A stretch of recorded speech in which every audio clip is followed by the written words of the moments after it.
Alo, salam. Röya xanım danışan. Bəli, buyurun. Röya xanım, Oxu24 saytından jurnalist Miri Məzitli narahat eləyən.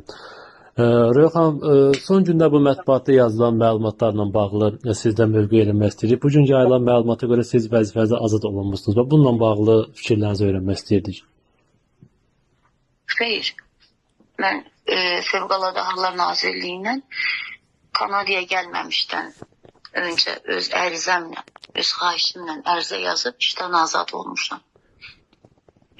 Siz bilirsiniz, o saytlarda yazıldı ki, işdən azad edilib. O başlıqlarda paylaşıb, xahiş edirəm, bu fikirlərin məcrasını başqa vəziyyətlərə gətirib çıxartmayın, başqa yönlərə. Orada qeyd edilmişdi ki, işdən azad edilib.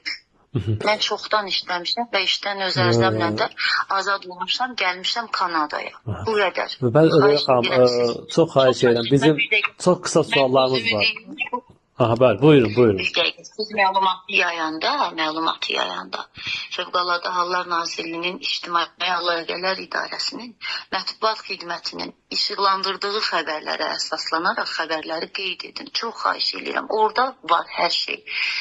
Bəzi qruplaşma, jurnalistlər qruplaşma yaradıblar.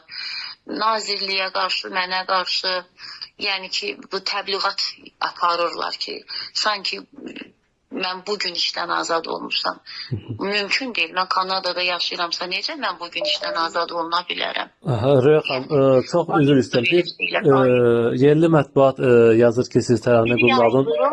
Dilin məcrasını dəyişmək istəyirlər və mən bilirəm onları kimlər eləyir o qarşı tərəf, mən bilirəm. Ayıbdır. Üzr istəyirəm, bu suala da aydınlıq gətirək. Bu vəziyyətlərə gətirib çıxartmaq Və sizin Təranə Qumralın müraciət sonra işdən çıxarılmağınızla bağlı məlumatlar yayıldı. Buna münasibətiniz necədir? Hayır, əsla. Onu mənim yadımdadır ki, bir sayt var idi, oxu24.com idi, səhv eləmirəmsə. O saytda da qeyd olunub ki, çıxıb, işdən azad olunub. Bu adam nə qədər səlahiyyətli və hansı fikrə, hansı sözə əsaslanıb o məni işdən azad edə bilər ki? Yəni, o durumla qurumu fərqini seçə bilməyən adam hansı əsasa məni işdən çıxartdıra bilər? Mümkünatsız şeydir. Röya xanım, çox xahiş edirəm, son sualıma cavablandıraq. Bu rütbə ilə bağlı, polkovnik rütbəsi ilə bağlı bilirsiniz, ən çox müzakirə olunan suallardan biri də budur. Əsassızdır, heç bir. Bəs sizin bu vətəndaşlarla görüşləriniz, məsələn, şəhid ailələrlə görüşlərinizdə sizin şəkilləriniz orada...